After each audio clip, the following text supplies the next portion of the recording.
Google may cut pay of staff who work from home. Google employees in the US who opt to work from home permanently may get a pay cut.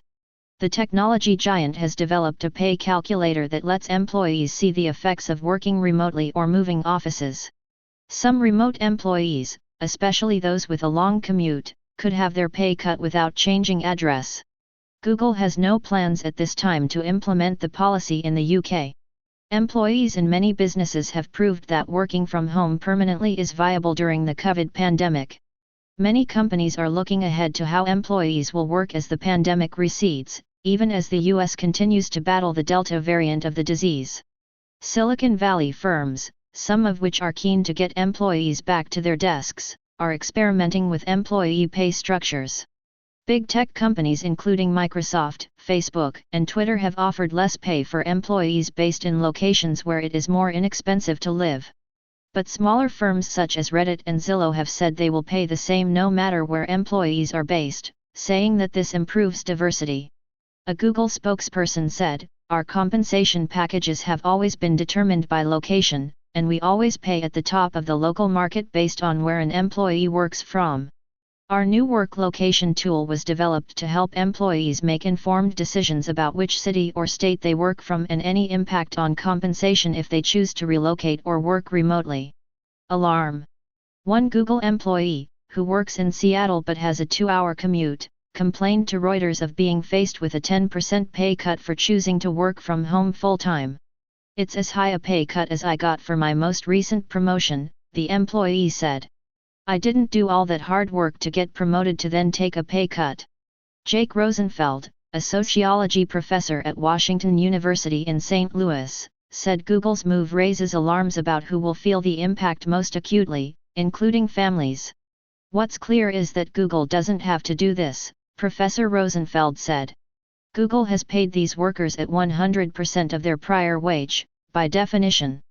So it's not like they can't afford to pay their workers who choose to work remotely the same that they are used to receiving."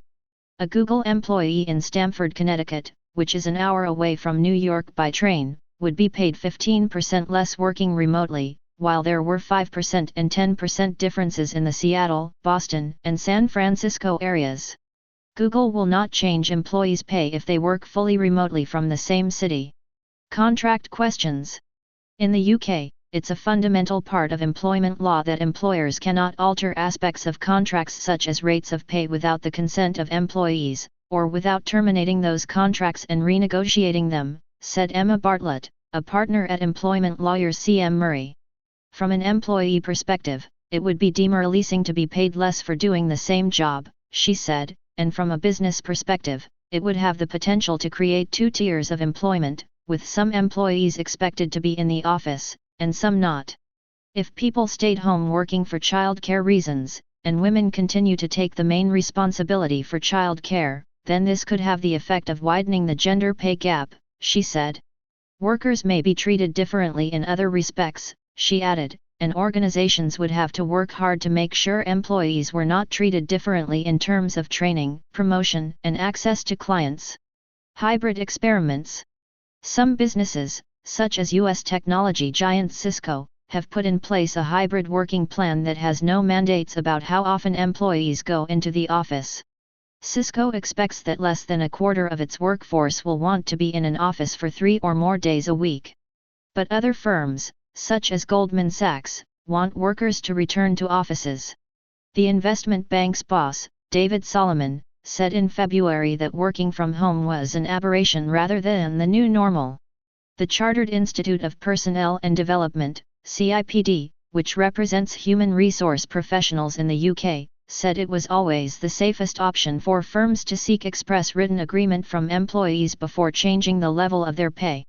In its guidance to employers, it says that imposing a pay cut is a high-risk approach, since workers can bring claims for breach of contract or even constructive unfair dismissal.